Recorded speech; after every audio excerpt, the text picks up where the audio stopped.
대박. 이거 끼고 있어. 그냥 끼고 할게요. 응? 끼고 할게요. 아니, 너 택배기사 같아. 아, 이거 처음부터 다시 해야 되는데.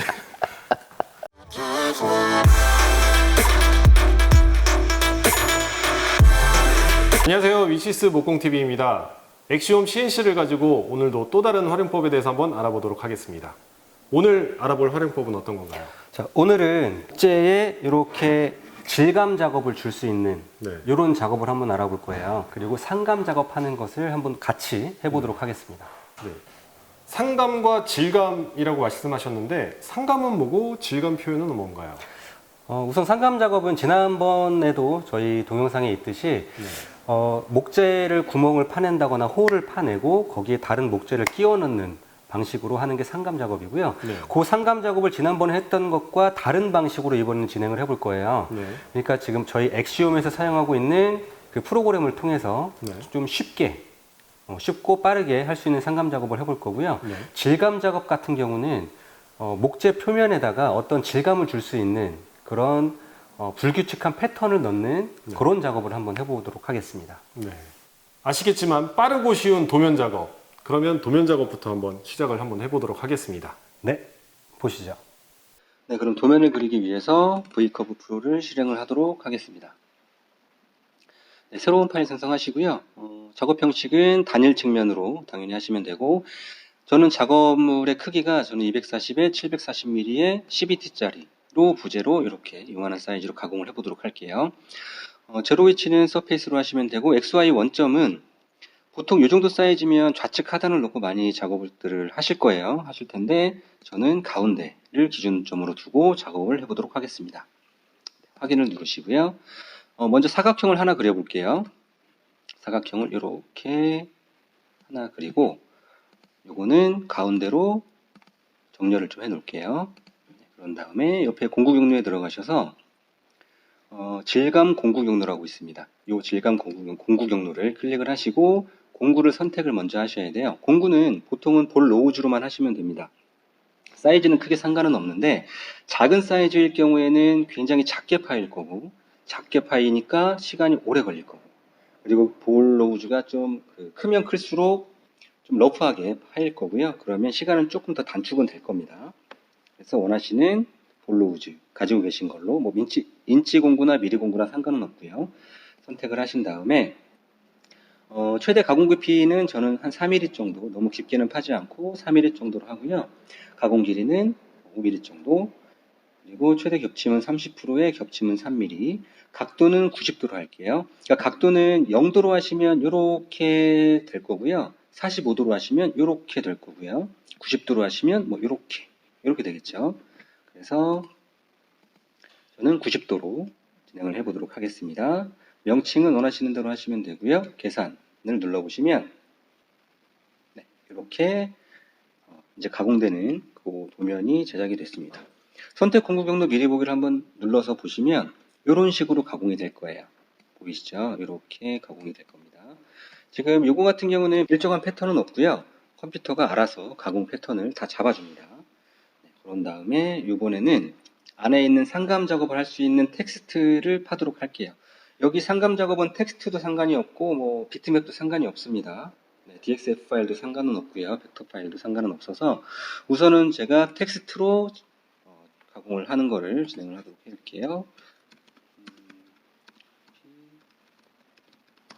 자, 이거는 우리 회사 이름입니다. SD 코퍼레이션. 여기에서 텍스트의 폰트는 원하시는 폰트로 하시면 돼요. 요 폰트에서 약간 이거는 뭐 다들 아시겠지만 여기 폰트 앞에 골뱅이가 있는 요 폰트들, 요거는 이렇게 세로로 써지는 겁니다. 세로로. 그리고 골뱅이가 없는 폰트들은 가로로 써지는 겁니다. 그러니까 요거를 뭐 가로로 쓰고 이렇게 움직여도 돼요. 이렇게 움직여서 뭐 바꿔도 됩니다. 바꿔도 되는데 뭐 편하신 대로 그건 하시면 돼요. 저는 뭐 이렇게 골뱅이 있는 걸로 해서 제작을 해보도록 할게요. 그래서 이것도 가운데로 정렬을 우선 하고요.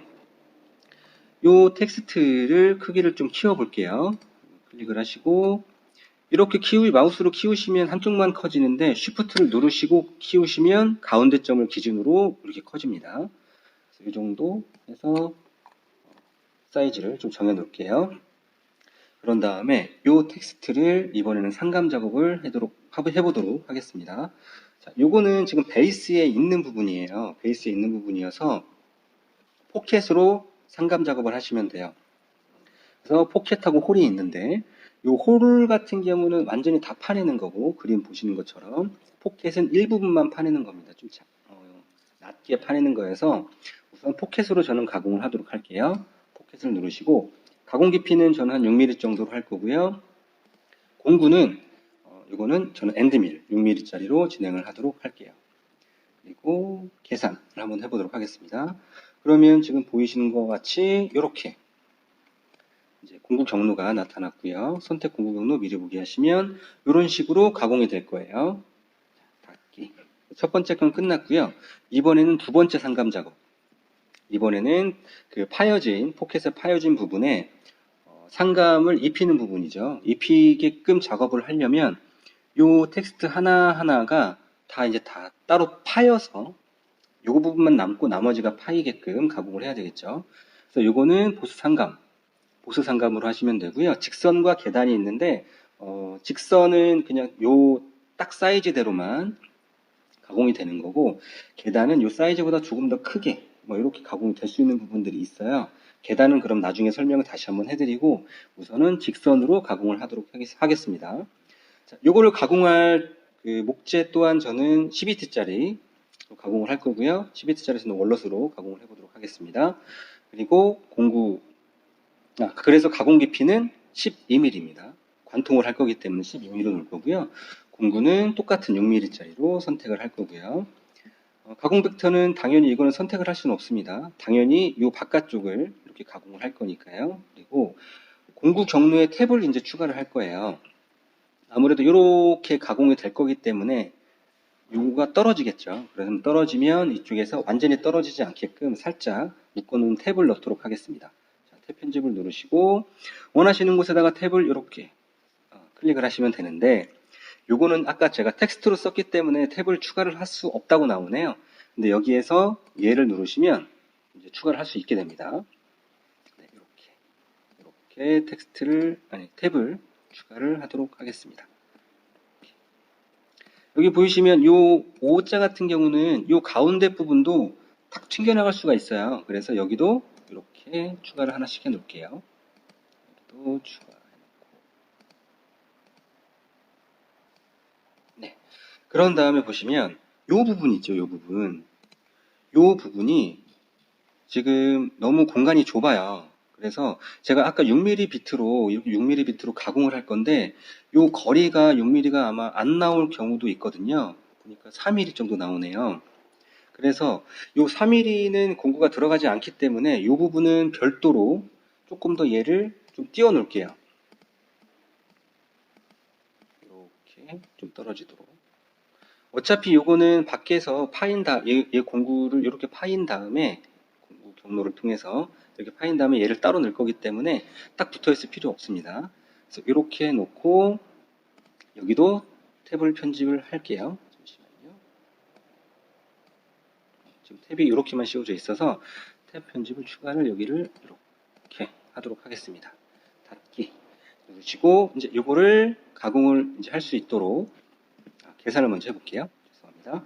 자, 계산을 하면 이렇게 되겠죠. 미리 보기 리셋 하시고 미리 보기 하시면 이런 식으로 이제 가공이 다 되겠죠. 떨어질 거고요.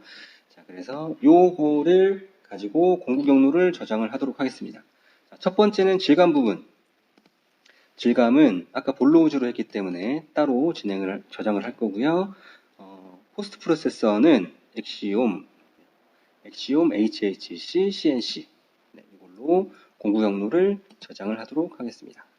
우선은 제가 바탕화면에다가 K1으로 저장. 자, 그런 다음에 요거 빼고 이번엔 요거는 6mm 비트로 되어 있는 거 공구 저장. 이거는 K2 저장. 그런 다음에 이번에는 새로운 목재 월넛으로 제가 가공할 거 이것도 6mm짜리.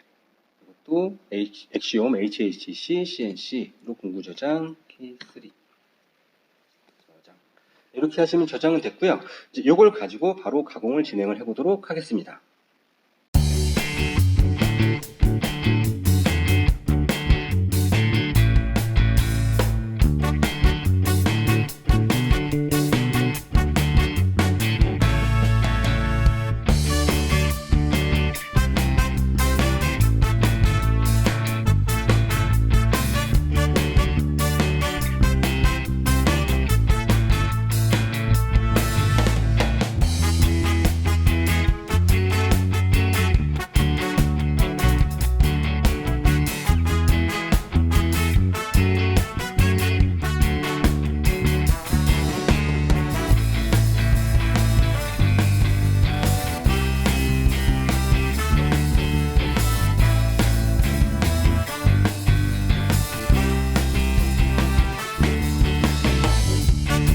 깔끔하고 멋있게 나왔어요. 아, 그래요? 네. 우선은 상감 작업을 먼저 말씀을 드릴게요. 네. 그 제가 도면 작업하면서 말씀드렸던 그 상감 작업을 그릴 수 있는 프로그램, 네. 그 프로그램을 통해서 아주 쉽고 그냥 빠르게 해서 이런 상감 작업들을 이렇게 해서 바로 그냥 끼워 넣을 수 있는 이런 작업이고요. 네. 질감 작업은 여기 좀 자세히 보셔야 되는데 이렇게 보시면 이 부분들이 이제 그 패턴 같이 보이지만 실제적으로는 규칙성이 없는 네. 불규칙한 패턴이에요. 그래서 실제로 사람이 조각도로 이렇게 조각을 한 것과 같이 네. 그런 식으로 나오는 이런 패턴입니다. 그래서 일반적으로는 이 패턴을 만드는 거는 손으로 하는 것보다는 훨씬 빠르긴 해요. 훨씬 빠르긴 합니다. 그렇지만 그래도 패턴이 수가 좀 많기 때문에 네. 실제로 CNC로 가공을 할 때는 시간이 좀 걸립니다. 네. 저희가 보통 이런 서각 표현은 조각도나 이제 끌로 작업을 하는데 네. 사람이 하기에는 사실 번거롭기도 하고 또 복잡하기도 합니다. 근데 CNC로 했는데 복사 붙여넣기 한 것 같지 않고 불규칙하게 아주 멋있게 나왔네요. 두 가지 비트를 사용하셨는데 네. 예, 그 비트의 차이점은 뭔가요? 우선 볼로우즈 비트라는 비트하고 네. 엔드밀 비트라는 걸 썼는데요. 네. 볼로우즈는 볼, 노우즈, 코 이렇게 그러니까 끝에가 둥근 코. 이렇게 둥근 부분이고 엔드밀 같은 경우는 이렇게 직각이 지어져 있는 네. 이제 그런 비트로 사용을 한 거예요. 그래서 이 패턴은 볼로우즈 비트로 한 거고요. 네. 그리고 이 상감 작업은 엔드밀 비트로 한 겁니다. 네. 특히나 지금 이 두 가지 작업을 할 때 비트를 그 아덴이라는 비트를 썼는데 네. 비트는 굉장히 오래 가고 네. 그리고 날이 굉장히 오랫동안 날이 살아있는 절삭력이 지속되는. 그렇죠. 절삭력이 굉장히 좋은 네. 그런 날로 썼기 때문에 이 정도 패턴이 좀 나왔다고 생각이 들어요. 네. 비트의 모양에 따라서도 이 패턴이 좀 다르게 나올 수도 있겠네요. 그렇죠. 우선은 그 프로그램을 통해서 저희가 도면을 그릴 때, 요 질감 도면을 그릴 때도 내가 가지고 있는 비트 또는 내가 원하는 비트의 사이즈를 입력을 하면 네. 그거를 입력한 거에 따라서 요 패턴을 만들어 줍니다. 네. 그러니까 내가 볼로우즈 비트를 좀 두꺼운 걸 썼다 그러면 두꺼운 대로 만들어 주고 네. 좀 얇은 거 썼다 그러면 또 얇은 대로도 바로 만들어 줍니다. 네. 네, 그래서 내가 좀 이 패턴을 좀 세밀하게 하고 싶다라고 하면 얇은 비트를 입력을 하시고 도면을 그리시면 되고 네. 난 좀 약간 러프하게 가공을 하고 싶다라고 하시면 좀 두꺼운 비트로 네. 가공을 하시면 좀 더 이렇게 좀 생동감이 살아있는 네. 그런 작업이 될 것 같습니다. 네. 저희는 이렇게 현판을 한번 만들어 봤는데 제 개인적인 생각에는 뭐 수종이 다른 여러 가지 나무들을 집성을 해가지고 이렇게 패턴 작업을 해놓고 벽에 걸어놓으면 하나의 또 예술 작품 같이 느껴질 수도 있을 것 같아요. 그렇죠. CNC를 통해서 그런 작품을 하시는 분들이 꽤 많이 계세요. 아, 그렇군요. 네네. 저희 CNC를 가지고 엑시움 CNC를 가지고 하시는 분들도 계시긴 하고. 자, 이렇게 엑시움 CNC를 가지고 다양한 활용법을 가지고 또 다른 작품을 만들어 볼 수 있지 않을까 싶습니다. 저희 위시스 목공TV는 또 다른 CNC 활용법을 가지고 찾아뵙도록 하겠습니다. 감사합니다. 감사합니다.